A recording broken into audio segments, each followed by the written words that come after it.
Trazer doutor Aleikson Freitas, advogado, especialista em direito eleitoral. O doutor Aleikson, que é reconhecido em todo o estado do Ceará, por onde tem passado, tem tido reconhecimento dos juristas brasileiros, tem participado de congressos. Hoje é o mais profundo conhecedor do direito eleitoral do Vale do Jaguaribe, em destaque no estado do Ceará. E nós sabemos que as eleições, passa eleição, vem eleição, mais para cá um pouquinho, passa eleição, vem eleição, o que é que acontece? Nós estamos vendo a legislação eleitoral ter suas modificações, ter suas mudanças. As eleições de 2020, elas tiveram mudanças para 2022, 2016, 2018 e vai sempre, tanto as eleições municipais como também as eleições em nível estadual e federal. Doutor Aleikson, o que pode e o que não pode, o assunto, é o tema. Primeiramente, te agradecer por essa oportunidade, é um prazer, uma alegria imensa. Boa tarde, doutor Aleikson. Boa tarde, Chatson. Primeiro eu quero saber se estou sendo bem ouvido. Está sendo bem ouvido, a voz aveludada, parece voz de locutor de FM. O cenário muito bom, a imagem maravilhosa, doutor Aleikson. Hoje quem chupou caju, né, da tranquilidade. Primeiro, eu quero agradecer o espaço, dizer que realmente começou o que a gente previa, a gente dizia em entrevista anterior, começou o ano eleitoral. Estamos aqui na primeira conversa sobre o ano eleitoral. Agradecer o espaço, a direção da rádio, a vocês, Chatos, que nos bastidores o apelido de William Bonner do Vale do Jaguaribe, com esse programa sempre requintado, com boas entrevistas, com muita informação. Realmente esse programa ele chega nos 4 cantos do Brasil, e o nosso Vale do Jaguaribe é invadido pelas suas informações, e é uma satisfação muito grande participar deste programa. Eu gostaria de dizer inicialmente que o ano eleitoral iniciou. Nós teremos, claro, e os números são muito altos, nós tivemos mais de 5 mil municípios brasileiros que neste ano de 2024, voltarão às urnas para eleger os seus vereadores, o seu candidato a prefeito, e como toda eleição, né, tem toda uma preparação, né, por trás. O que nesse início de ano, o que é que nós temos a dizer, o que é que o nosso intuito de conversar com os envolvidos no processo eleitoral, com os envolvidos nesse processo democrático, e a campanha municipal, a eleição municipal, parece que torna mais viva ainda a democracia, porque justamente cada cidadão se empolga mais, participa às vezes até mais no seu município, na sua vida. O vereador geralmente está mais perto do que o deputado, o prefeito está mais perto do que o governador, então a campanha é muito participativa. O que é que eu tenho a dizer de início, neste início de ano? Costume, Charles, costume. Quando...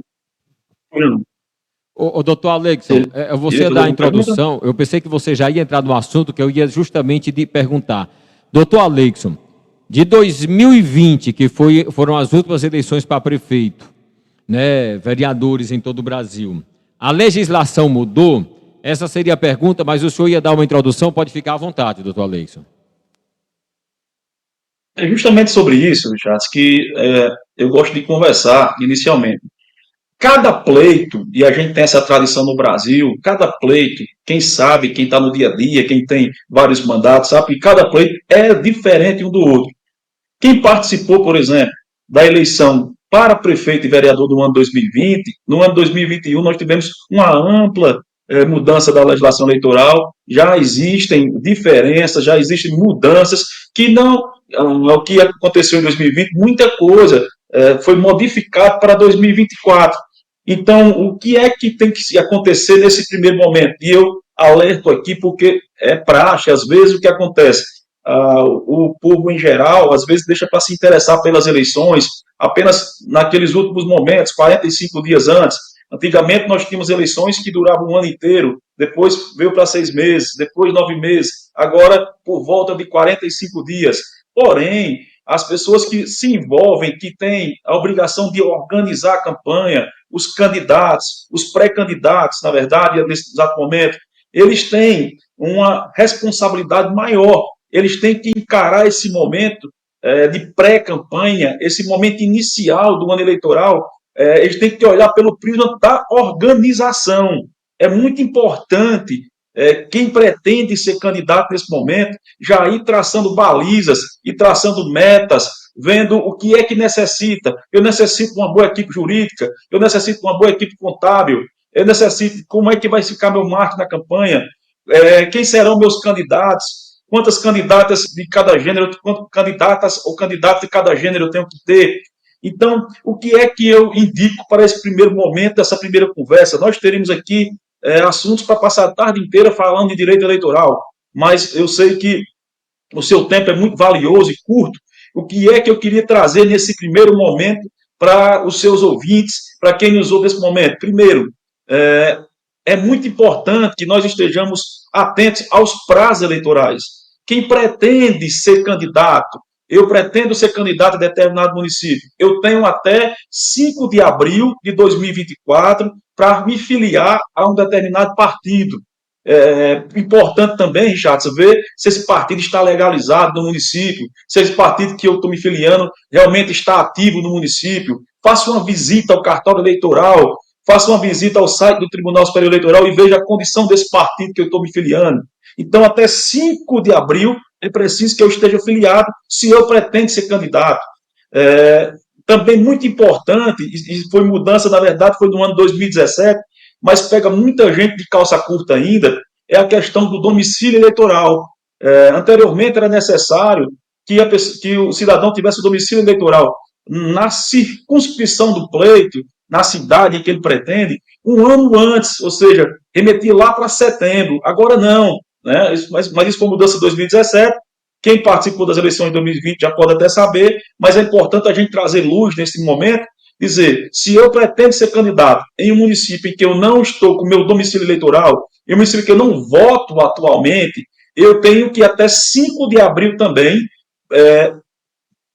providenciar o meu domicílio eleitoral. Né? Eu tenho que ir lá, fazer aquela transferência do título de eleitor, acompanhar meu processo, ver se o juiz realmente deferiu aquele meu requerimento, porque pode ocorrer isso também de o juiz indeferir o requerimento, mas até 5 de abril eu tenho que estar com o domicílio eleitoral na circunscrição do pleito, ou seja, na cidade, falando assim de uma maneira menos técnica, na cidade em que eu pretendo ser candidato, e está com minha filiação partidária deferida. Vamos ter cuidado, não vamos deixar para a última hora. Acontece muito, e eu tenho alertado disso, que as pessoas deixam para a última hora, quando chega no último momento, às vezes a filiação não é deferida, às vezes tem uma briga partidária, às vezes não é informado naquela lista do Filia Web. Então, assim, é muito importante que eu pretendo ser candidato? Pretendo. Então, eu vou lá, faço o meu domicílio eleitoral e também a minha filiação. Feito isso, Richard, eu também quero chamar a atenção para um ponto muito interessante no direito eleitoral. E os prazos do direito eleitoral são muito curtos. Né? Em julho, agora já estaremos fazendo as convenções, que vamos deixar para um outro momento. Depois, o prazo para registro de candidatura, impugnação, é muito curto. Quando a eleição verdadeiramente começa do ponto de vista da propaganda eleitoral, que eu posso colocar lá o adesivo, que eu posso fazer os eventos, são praticamente 45 dias. É muito importante que o candidato esteja livre para pedir voto. Ele esteja com a cabeça no local para pedir voto, para participar dos eventos, para ter uma liberdade maior. Então, o que é que eu também gosto de chamar a atenção nesse primeiro momento? Aquele candidato que já assumiu a presidência da Câmara, aquele candidato que foi secretário municipal, aquele candidato que ocupou o cargo público, é muito importante que ele verifique, vá ao Tribunal de Contas, verifique se as suas contas estão aprovadas, verifique se houve alguma pendência, se houver alguma pendência, procure resolver nesse momento. Por quê? Porque muitas das vezes, esse tipo de pendência deixa-se para cima da hora, e quando chega em cima da hora do pleito municipal, nós não temos tempo necessário para resolver e acaba uma candidatura, às vezes, viável do ponto de vista do voto, um candidato que vai trazer um número de votos razoável, acaba perdendo a sua candidatura porque não cuidou de um simples fato, uma multa eleitoral. Às vezes, durante o pleito, eu tive uma multa eleitoral. Às vezes, eu deixei de votar em 2, 3 turnos e tive a minha questão da certidão de quitação eleitoral. Eu estou sem minha certidão de quitação eleitoral. Então, é muito importante que quem está envolvido no pleito faça essa organização como se fosse a limpeza da sua casa, essa preparação. Veja as certidões dos tribunais, veja a certidão dos TREs, se está tudo ok. Veja as certidões criminais, para ver se está tudo ok, para que, quando chegar no pleito eleitoral, em outro momento, estejamos todos com tempo apenas para viver a festa da democracia.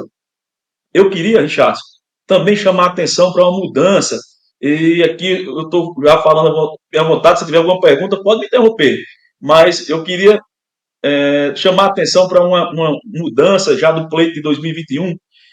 Pois não, Richard?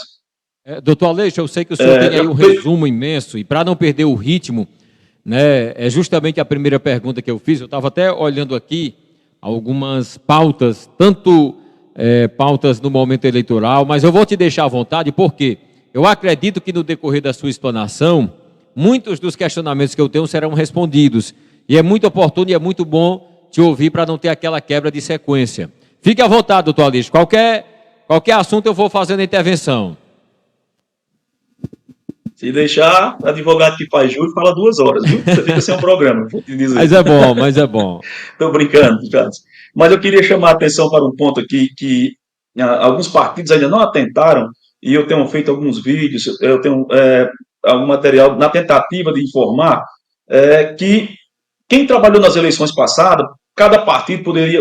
A coligação para cargos proporcionais não existe mais, apenas para cargo majoritário. Então, o partido não pode fazer mais coligação. Tem a questão da federação, mas a federação, eu posso explicar em outro momento, vai atuar como um partido só dentro do município. Mas o que é que eu quero chamar a atenção?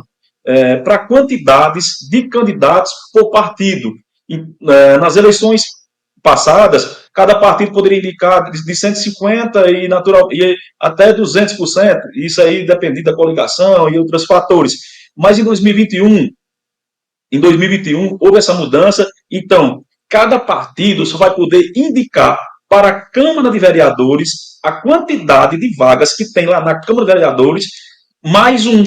Ou seja, um município que possui 9 vereadores na Câmara, possui 9 lugares na Câmara, cada partido só vai poder indicar 10 candidatos. Um município que possui 11 vereadores, cada partido só vai poder indicar 12 candidatos. É muito importante ainda que, às vezes, haja um planejamento, porque se brincou muito no passado com a questão da cota de gênero. Então, se brincou muito dizendo que, não, eu vou colocar mulher aqui, vou colocar mulher laranja, vou colocar mulheres que, apenas para completar o quadro, colocar situações em que colocava marido e mulher, 2 candidatos da mesma casa, e a Justiça Eleitoral demonstrou, no pleito de 2020, que não suporta mais esse tipo de situação. Só no nosso estado, no estado do Ceará, só o Ministério Público, para você ter ideia, só o Ministério Público ajuizou 44 ações de pedido de cassação de chapas por desrespeito à cota de gênero, fora as individuais. Então, nós tivemos no pleito 2020 uma verdadeira cassação de chapas inteiras, né? Chapas inteiras. Aconteceu no nosso vizinho município de Alto Santo, aconteceu em outros municípios, aconteceu em vários municípios do estado do Ceará. Então, é muito importante, quem está na campanha, veja, Richard, que meu momento agora é convocando aquelas pessoas que estão na campanha para um planejamento. É muito importante planejar quantas candidatas mulheres eu tenho. Às vezes a gente tem essa ideia de dizer assim, não, tem que ter tantas mulheres. Na verdade, tem que se respeitar a cota de gênero. Também não pode uma chapa inteira só de mulher. Se colocasse, dando um exemplo, 10 mulheres, 10 candidatos, na verdade, e quisesse colocar 10 mulheres, também não pode. Tem que respeitar e trazer pelo menos 3 homens. Então, mas como hoje a minoria nas nossas câmaras, a mulher ainda luta por espaço, e cada dia mais vai aumentando, e são necessárias leis para que isso aconteça. Então, nós temos um número muito pequeno de mulheres ainda participando da política. Então, é muito importante que aquele partido que pretende lançar os candidatos já reserve aquele número de candidatos, e de candidatas competitivas, não de candidatas que emprestem apenas o nome. Mas é importante candidatas competitivas, que realmente pretendam ir para a campanha. Né? E nesse momento, o que é que eu queria alertar para que a gente já caminhasse para 2 pontos aqui. Primeiro, já começando das proibições. A gente vê nos municípios, em alguns municípios já surgindo questões de pesquisas eleitorais. E muito importante dizer que a pesquisa eleitoral, desde o dia 1º de janeiro, do início do ano eleitoral, para que ela seja divulgada, ela tem que ser registrada. Ter seu registrozinho, as empresas sabem como é que faz, aí você registrou a pesquisa no TRE, no Tribunal Regional Eleitoral, registrou, pode divulgar. Importante dizer também que, às vezes, a impressão que dá para alguém assim, se eu registrar a pesquisa, eu tenho que divulgar? Não, não é obrigatório. Não é obrigatório. Você pode muito bem registrar uma pesquisa e guardar ela para si e ficar de maneira interna, mas se você tiver que divulgar, tem que registrar, porque a multa não é baixa, Richard. Varia de 53 mil quebrados até 106 mil reais. Então, é muito importante. Às vezes, eu sou muito perguntado também sobre a questão de enquetes, né? As redes sociais sobre enquete. A enquete, ela é um pouquinho diferente da pesquisa, porque ela não possui dados científicos. Mas se ela for apresentada como uma pesquisa, isso é importante. Isso é importante. Se eu apresentar ela à população como se fosse uma pesquisa, pode ser entendido que a divulgação também de pesquisa eleitoral e sujeita a algumas combinações legais. Então, é muito importante, neste momento, a gente levar essa informação aos cidadãos, no sentido de que eles consigam, entenda esse primeiro momento agora, nós estamos em janeiro ainda, e é um momento de quem vai entrar na campanha se planejar, olhar o calendário eleitoral atentamente, ver, definir os candidatos, definir os seus partidos, definir o domicílio eleitoral, para que possa passar para uma nova fase. Né? Muito importante ainda, aquele eleitor que está me ouvindo nesse momento, que pretende votar em outro município, que pretende transferir o seu título ou mudar seu local de votação, ele tem até 8 de maio para procurar a Justiça Eleitoral e fazer a transferência do seu título. Então, a gente sabe que durante as eleições, alguns candidatos dizem, olha, transfira seu voto, olha, Fulano de Tal chegou aqui, morava em São Paulo, chegou aqui, e tem que transferir o voto para votar aqui, porque cada voto na eleição municipal, aparentemente, cada voto é muito disputado. Então, esse cidadão que não vota onde pretende votar, que não vota na circunscrição daquele pleito, daquela cidade onde ele mora, ele tem até 8 de maio para procurar o cartão eleitoral e fazer a sua transferência de título. Né? Eu entendo, Richard, que já vou ocupando aqui mais de quase 20 minutos do seu tempo aqui. Eu queria levar essas dicas, essa introdução, digamos assim. Eu acabei esquecendo só de um ponto muito importante, que às vezes coloca dúvida ainda, apesar de quem está envolvido, é a questão da janela partidária. Os candidatos que já possuem mandato, né, ele também possui uma espécie de janela partidária, assim, apelidada, um espaço em que eles poderão mudar de partido livremente. O que é que eu alerto? Tem acontecido, já, nesse período, a gente está na efervescência dos partidos. A gente que trabalha. Então, aparece partido A que é ligado ao governador, partido A que é contrário ao governador, partido B que é do pai do governador, partido C que é do senador tal, e todo mundo está correndo em busca dos seus partidos. E, às vezes, nessa ânsia de se fundar um partido, acaba colocando, então, já afiliando pessoas que têm mandato nesses partidos. Eu já, questão de ética do governo, mas eu já barrei esse fato agora em 2 municípios que a gente presta serviço. Então, quem tem mandato tem o prazo correto. Quem tem mandato, de 7 de março a 5 de abril, ele poderá mudar de partido sem perder o mandato. Mas mudou de partido sem ser nessa data, sem ser nessa janela, corre um sério risco de perder o mandato. Ou seja, nós estamos de 7 de março a 5 de abril, o vereador que está sentado na sua cadeira e possui mandato ele pode mudar de partido tranquilamente. Antes disso e depois disso, né, ele pode realmente perder a sua cadeira. É bem Eu acho que interessante era mais ou menos essa introdução tudo isso que o senhor está falando, doutor Aleixo, e já dizer tem que eu estou aqui à disposição muito e bem. quis levar realmente essa ideia. Qual é o momento? Timing do momento. Quem vai trabalhar nas campanhas? Planejamento e organização. Montar a equipe, montar o seu jurídico, montar a sua equipe contábil, montar aquelas pessoas que vão se envolver na campanha, definir os candidatos, o partido. É hora de organização. Muito bem. Doutor Aleixo, é bem interessante tudo isso que já está sendo falado e tem todos os prazos. É bom que as pessoas fiquem atentas. Alguém pode até dizer assim, não, mas para isso quem resolve aí tem uma assessoria do partido, tem uma assessoria minha.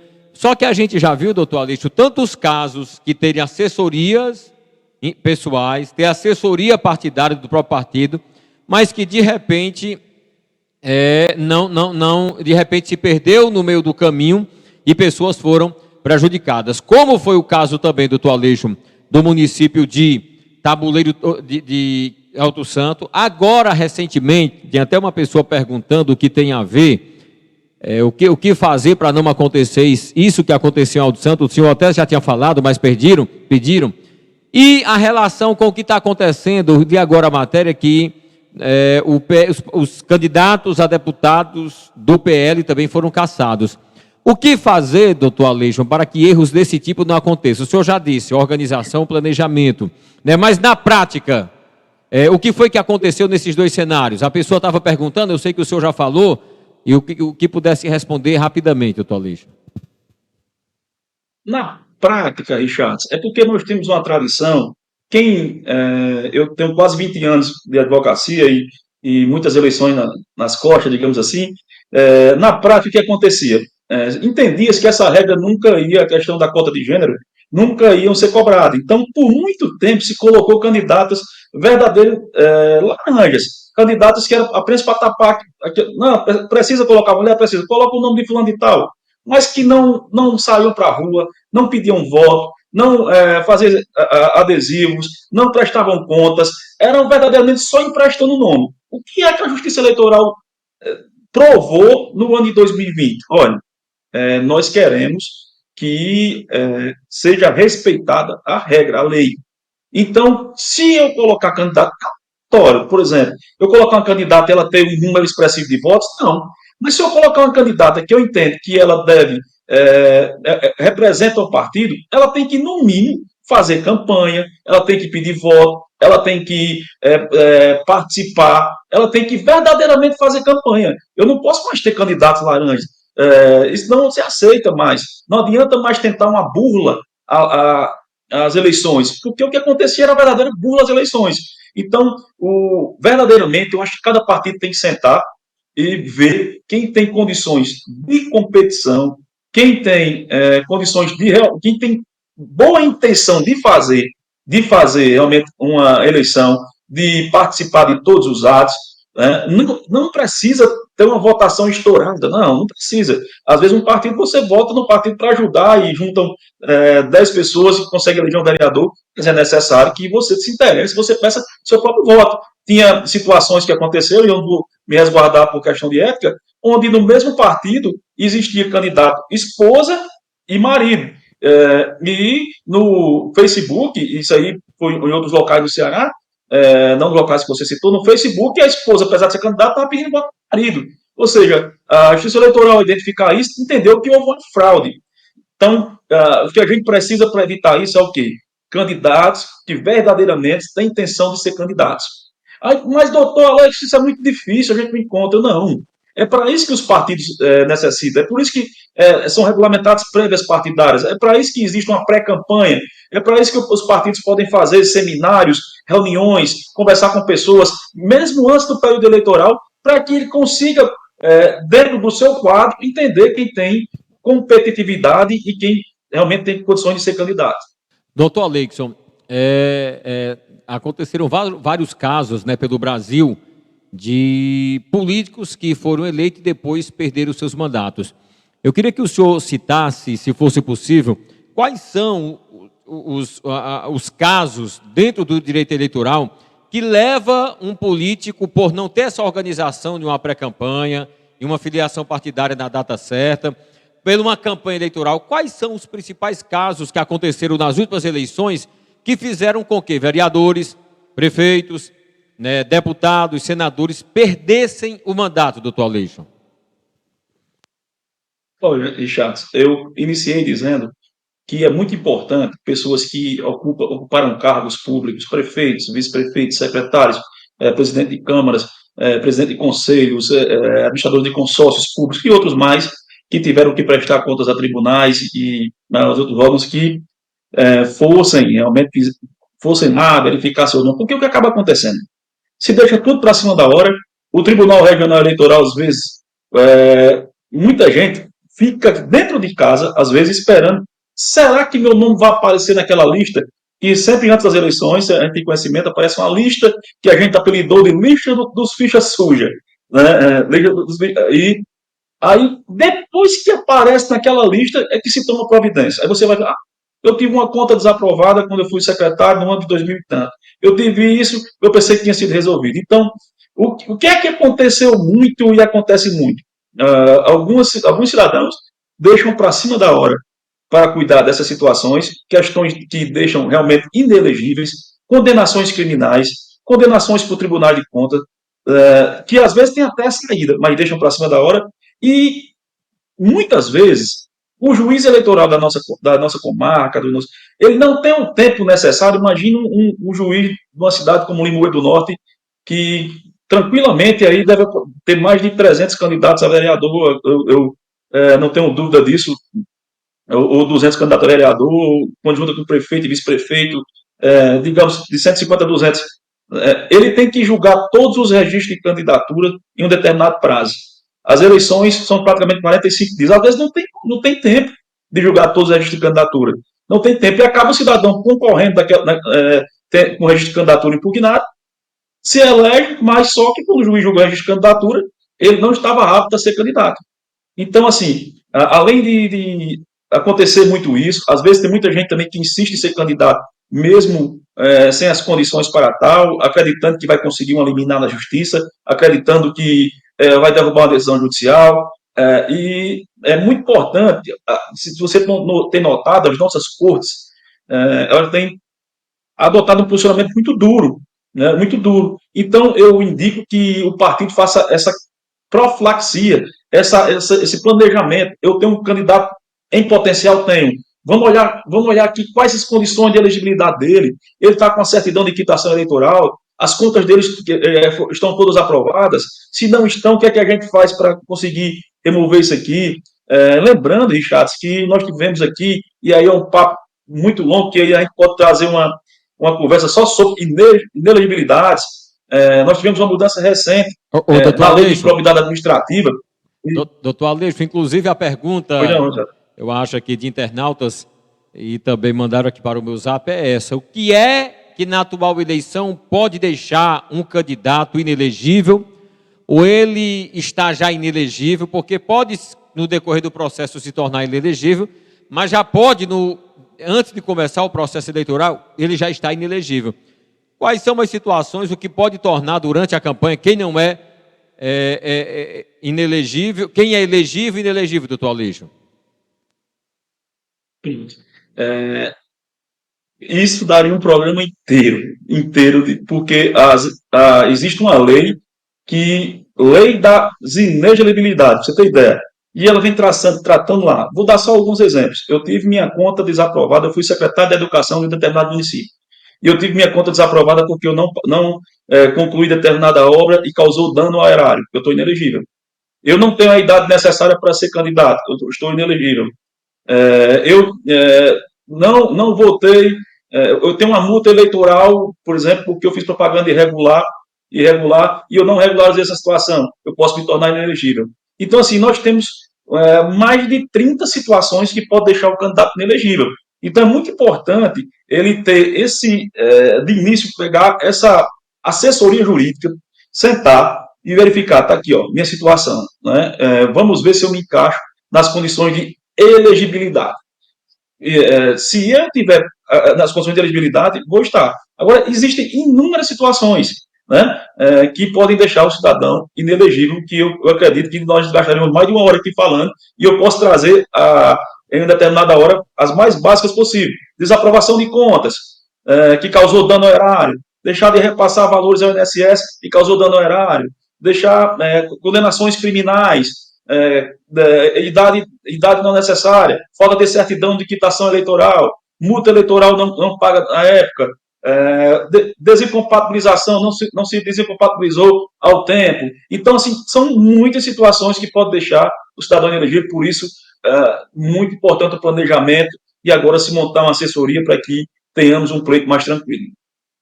Muito bem. Doutor Alexson Freitas, nós vamos, inclusive, agendar também para a gente falar sobre inelegibilidade, né, em um programa só, que é muito, muito recorrente, para que a gente possa memorizar na mente das pessoas e dos candidatos. Doutor Aleixo, antes, uma pergunta aqui. Nós falamos sobre os candidatos, mas perguntaram sobre os eleitores, no que diz respeito a título eleitoral. O senhor, acho que o senhor já chegou até a comentar também, em suas participações, mas perguntaram agora sobre título eleitoral, sobre mudança de domicílio, doutor Aleixo.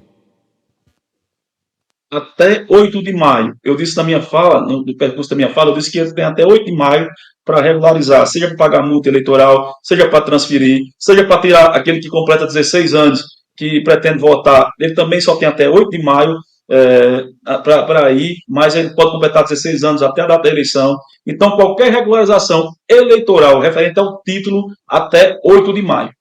Doutor Alexson, no que diz respeito às candidaturas, o candidato ele começa a ser pré-candidato quando, na verdade, já começou, quem é pré-candidato não é. Quando é que tem um prazo para a pessoa dizer, não é mais pré-candidato e sim candidato? Após o registro, após as convenções, existe uma discussão, isso é muito interessante, que diz assim, não, a pré-campanha só pode começar no ano da eleição. Não existe isso. Tem um caso, e você me acompanha, a gente conversou sobre isso, por exemplo, o ex-governador do Rio de Janeiro, o Witzel, que o nome se pronuncia assim, quando ele entrou para ser governador do Rio de Janeiro, no outro dia ele disse que era candidato a presidente da República, até que foi cassado e não aconteceu. Então, para a pré-campanha, não existe prazo. Não existe prazo. Então, se eu entender que eu devo ser candidato ao município de Pereiro, exemplo, eu posso, naturalmente, ir lá, de acordo com o artigo 36 da 9.504, fazer palestras, seminários, encontros, né, a qualquer momento. Agora, me denominar candidato a partir do momento em que eu sou escolhido em convenção, aí eu sou candidato, escolhido pelo partido e vou correr para o meu registro de candidatura. Muito bem, doutor Aleixo. Então, quando é que começa a campanha? Oi. A campanha, aquela campanha propriamente dita, que já pode, aquela circulação de adesivos, comícios, a campanha que nós conhecemos a partir de 15 de agosto. 15 de agosto. As convenções, elas 16 vão... 16 de agosto, na verdade. Porque o prazo de convenções é até o dia 15 de agosto, é isso?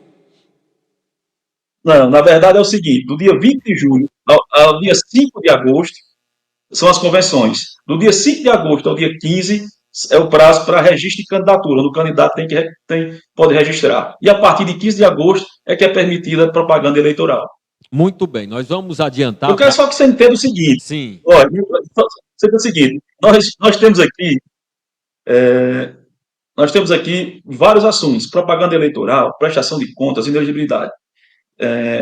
O Tribunal Superior Eleitoral está reunido desde o dia 23, do dia 23 ao dia 25, para tratar sobre esses assuntos e já elaborar as resoluções. Está realizando audiências públicas, do dia 23 ao dia 25 agora de janeiro. Até 5 de março, ele deve já colocar as resoluções, votar e já publicar as resoluções referentes ao pleito de 2024. Então, toda essa questão de propaganda, de prestação de contas, tudo serão regulamentadas por essas resoluções que virão a partir de 5 de março, e nós teremos, naturalmente, tempo bastante para conversar sobre elas, com as inovações e tudo. O que eu quero chamar, plantar a sementezinha nesse momento, é que quem quer participar do pleito eleitoral, que tem intenção, se organize, se planeje, porque os prazos já estão batendo na porta. Prazo para me filiar a um partido, eu tenho até 5 de abril. Prazo, se eu tiver mandato, prazo para eu mudar de partido, se eu tiver mandato de 7 de março, 5 de abril. Prazo para eu transferir o meu domicílio eleitoral, caso eu queira ser candidato, até 5 de abril. E na condição de eleitor, se eu quero ajudar determinado candidato, quero transferir até 8 de maio. Isso é muito importante ter esses prazos em mente. Muito bem, doutor Alexson, nós estamos aqui, né, chegando a quase 50 minutos de entrevistas e muito boas avaliações, né, e se fosse para a gente falar mais, nós vamos fazer o seguinte, os próximos programas e entrevistas, nós vamos falar sobre o que mudou novamente, se tem alguma novidade, e, de certa forma, sobre, depois do dia 5 de abril, o que é que pode, o que não pode também, não é? Mas é bem interessante, doutor Alexandre, a sua fala, do que diz respeito ao seguinte, pessoas que não se organizarem, partidos, grupos políticos, candidatos que não se organizarem, até o dia 5 de abril, com todo o cronograma obrigatório para regularização para uma candidatura, eles podem, mesmo sendo eleitos, com uma grande votação, depois perder o seu mandato se não tiver cumprido todos os prazos, doutor Aleixo? Claro, se não cumprir os prazos eleitorais, por exemplo, se deixar para transferir o domicílio eleitoral depois do dia 5 de abril e pretender ser candidato, não poderá mais. Se eu não estiver filiado a um partido político até 5 de abril, eu não poderei ser mais candidato. Então, não adianta mais remediar, tem que prevenir, né? Tem que prevenir, porque passou os prazos eleitorais, o direito é assim, perdeu o prazo, o direito não socorre aos que dormem. Tem um ditado que é muito dito assim. Caiu o sinal aqui, Célio Monteiro, do doutor Aleixo. Foi a internet, foi? Doutor Aleixo, entra de novo para que a gente possa... Faz o contato aí com ele, Célio Monteiro, por favor, para novamente a gente participar e trazer o doutor Aleixo fechando as informações.